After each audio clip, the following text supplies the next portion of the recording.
There's a new Jurassic World out there. Will it breathe new life in the franchise, or will it go extinct? Let's find out. You've seen it before, haven't you? Once more unto the bridge, dear friends. Again and again until we're both dead. There's only like 12 stories. They change around little details, but they're all pretty much the same.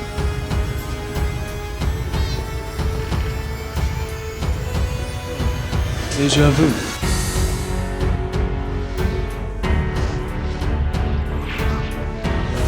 Something very familiar about it.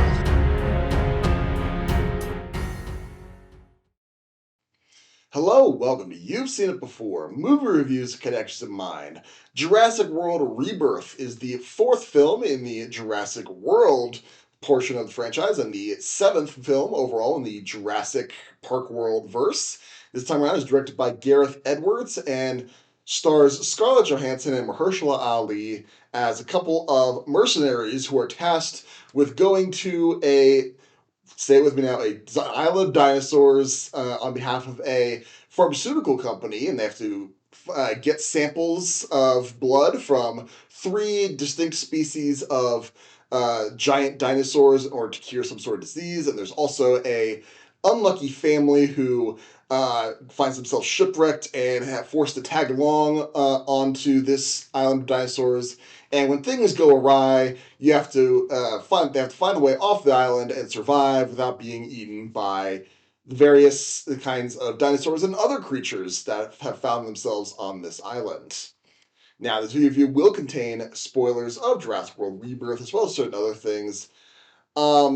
I'll be doing my spoiler thoughts later in this review, but I gotta say, most of what I have to say, as far as spoilers, are already in the marketing material. So there won't be as many spoilers stuff later on, but there will be some spoilers later on. I'll try to keep it as spoiler-free as possible in this front part, so don't need to worry about it. So first things first, let's get into some spoiler-free talk on Jurassic World Rebirth. Is this any good as a Jurassic movie? Is this better than any of the previous Jurassic films? Is this worth seeing on the big screen? I would say, at this point in the Jurassic franchise, you know what you're going to get when you go into one of these. If you're expecting anything more than people see dinosaur, scream at dinosaur, run away from dinosaur, and maybe someone gets eaten, or they get just the jaws just barely miss them as they're running away. If you want any more than that, you're probably going to be disappointed in this. But you get that in this film, and it does live up to this. I'm going to start with the positives with the people involved, because I'm going to say this right now. This is a fairly disappointing Jurassic movie, but I don't think it's really the fault of the people who worked on it. And what do I mean by that? Well, the director of the movie, Gareth Edwards, he previously directed Rogue One. He also directed the 2014 Godzilla. So this guy knows how to approach shooting something, and he also shot The Creator from 2023, I believe. So he knows how to shoot, to scale. He knows how to make big things look big and grand, and he knows how to shoot monsters from that front. I know a lot of people complain about the 2014 Godzilla for it barely shows Godzilla. It kept cutting away from the action, but when you do see Godzilla on screen, you get a sense of scale and awe from him, and you get the same thing here when you have our characters in the middle of a grass field and you see them with these giant sauropods, the Titanosaurus, towering above them, and the actors are looking in awe. It's like, no, this guy knows how to shoot, these dinosaurs, and shoot them in such a way where it gives it a sense of scale. And I do give so much credit to him to make this movie look as good as it does. However, a negative on that is this movie was ridiculously rushed through production. I mean, they only announced this movie last January, and I don't think they even started filming it until mid-June of last year. So less than a year to shoot and edit and do all the CGI work and release it. They had no time to put in any animatronics. One of the great things about the Jurassic franchise is, and that's what I really praised. One of the few things I praised about Jurassic World Dominion is that while that story was not great by any means, I love the fact that they took the time to put in more real dinosaurs, or by real I mean physical models of dinosaurs, just like the original '93 movie. And you could tell it's like, no, this shot, no, that's actually there in camera, and it looks great. Here, there's maybe one or two shots that could have been with a model, with a physical model. One involving, like I said previously, when they're next to the sauropods, and the one scientist guy gets up really close and he's next to the leg of one of them. That could have been a physical model.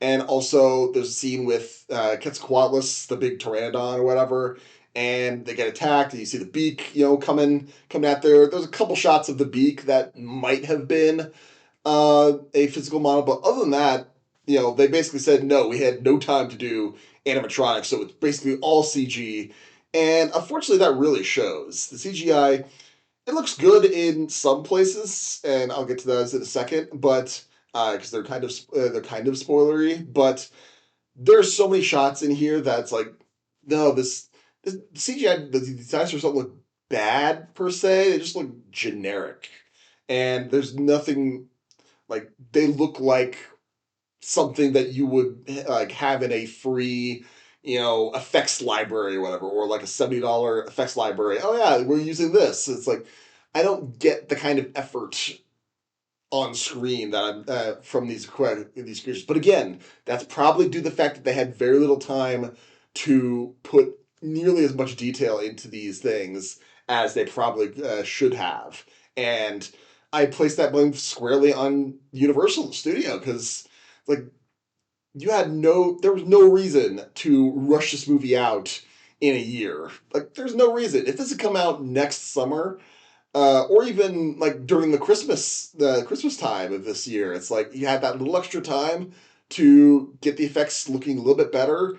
I think this would have helped out dramatically, and that goes more so to the writing of this movie, because one of the big selling points of Jurassic World Rebirth is that they brought back David Koepp, who co-wrote the original Jurassic Park, and he also wrote Lost World, the sequel. So, you got this legacy guy coming back into the franchise, and supposedly the studio really loved his script and they didn't want it changed, and they just kind of locked it in way too early. And I think that was a mistake, because this movie feels like two movies. Again, a symptom of that a lot of movies share these days, unfortunately, where they have two. It feels like two scripts. They weren't entirely certain what to do with it, so just mash them together.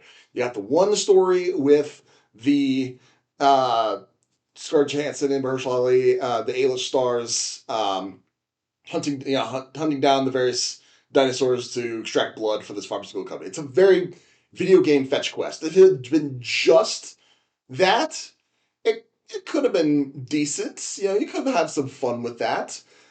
But then you have the other story of these shipwrecked, or this family who have very annoying. You don't really get to know any of them very well, and you also have the dad, you have the teenage daughter, and the younger daughter, and the teenage daughter's obnoxious boyfriend who's tagging along, and the dad doesn't like him. But then they get trapped on the island, and they have to survive to get on. It's like, if it had just been that, I think that could have been really refreshing, and down to basics, excellent. And frankly, one of the best scene in this movie is with them, and that's where we get into another of the big selling points of this movie, is that we have finally the last bit of the original novel that has not yet been adapted to the screen, but was the basis of Jurassic Park: The Ride at Universal Studios theme parks, is the raft scene where they're on an inflatable raft and they're being hunted by this T-Rex who goes under the water and through the water and knocks them out of the boat. It's a very tense scene, and and the CGI looks passable enough. It looks fine. And it's allowed to breathe as its own scene. Like, I feel like when that gets cut out as its own like little short film, I think the scene itself is probably like 8-9 minutes or so total from beginning to end. That's going to rack up a huge amount of views on YouTube because as a short film, that works amazingly. But the problem with that scene is that it is the best scene in the movie, and it's kind of inconsequential in the grand scheme of things. And again, with bringing back David Koepp as the as the writer of this, I feel like if he had more time to, once they start shooting it and maybe have other people bring up, it's like, hey, maybe this isn't working, so maybe we could trim more of these pieces down. We can rework some of these things. But no, they locked it in pretty early on in the process, and it sounds like they didn't have any major reshoots or anything like that. And so, well, they had one, but I'll get to that in a second. This it you bring back this writer who from the franchise, and he does. I don't think he really brings that much to it. In fact, it feels like there's a case to be made where he basically rewrote the Lost World again, and I think that is a shame because this movie, it was meant, you call this movie Jurassic World Rebirth. Rebirth is meant to be, all right, we're wiping the slate clean. We got a completely different island. None of the characters who've appeared before are returning. All new characters, all new different island, starting from scratch. And, great. That's a great starting point. What are you going to do with it? And it feels like it's just retreading the same thing over and over again. And, and again, I'll talk about this in the spoiler section in a second, but when the best parts of the movie can be very easily traced to what came before, that doesn't feel like a rebirth. That feels like a retread. And that just really lets this movie down, I think. It's not the worst Jurassic movie by any stretch of the imagination. I would say probably Fallen Kingdom is probably still the worst. And then if you're going to rank them up really quickly, this is just off the top of my head, I would say probably, Fallen Kingdom, Dominion, probably Jurassic Park. I would say actually this is slightly below, maybe even tied with Jurassic Park 3, in my opinion. Then Jurassic World, then Lost World, and then finally, of course, the original on that. So that's my quick ranking. But overall, if I was going to give Jurassic World Rebirth a letter grade, I would say this falls into the C- category. I couldn't quite give it a D just because, it's not a failure by any means. It's very generic, and there was so much potential here. It could have been more, but ultimately, it's below average on that front. So, yeah, that was my letter grade. If I was going to weigh in Jurassic World Rebirth on the scale of unoriginality, unfortunately, like I said, this feels less like a rebirth than a retread. So this is going to weigh in heavily into the scale of unoriginality. So I would say Jurassic World Rebirth weighs in at homage doesn't fly. Meaning, your inspiration is supposed to be a stepping off point, not the destination, right? And I feel like they did not learn that lesson in this. So those are my main spoiler-free thoughts on Jurassic World Rebirth. Now let's get some spoiler talk as certain plot developments and character arcs that may seem familiar to you and where you may have seen them before.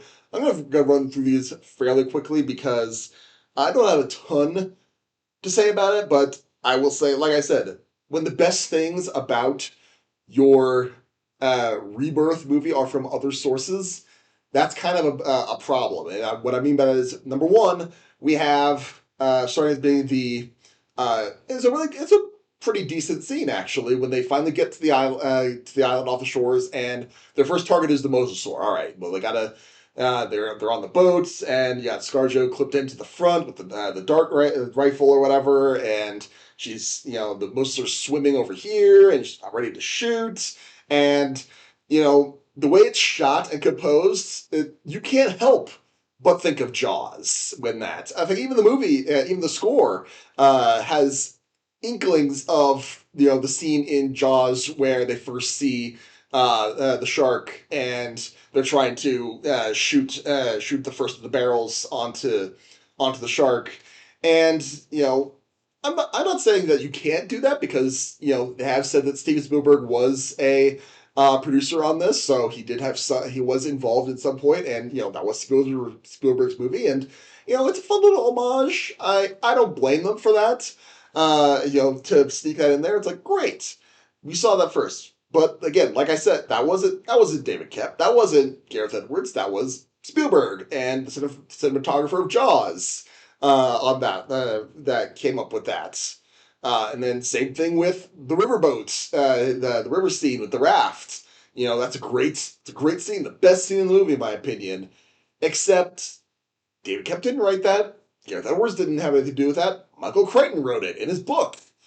So you're just plugging that in, and it's great to see it, but that doesn't really make the case that this is a rebirth of sorts. You're not bringing anything new to the table. In fact, this is kind of a mean comparison to make because I don't think it's quite as bad as this. But the fact that the whole marketing was around, we're bringing back the screenwriter from the original, the script moving back into this, and he's gonna breathe new life into this again, and it doesn't necessarily pan out. I feel like that's almost exactly what was being sold with Dark Phoenix, where you brought Simon Kinberg back, who, oh man, he was a producer for a long time on the X-Men franchise. He co-wrote or co-wrote X-Men: The Last Stand. We dealt with the Phoenix Saga. Now he's gonna be in charge of the Phoenix Saga and direct it.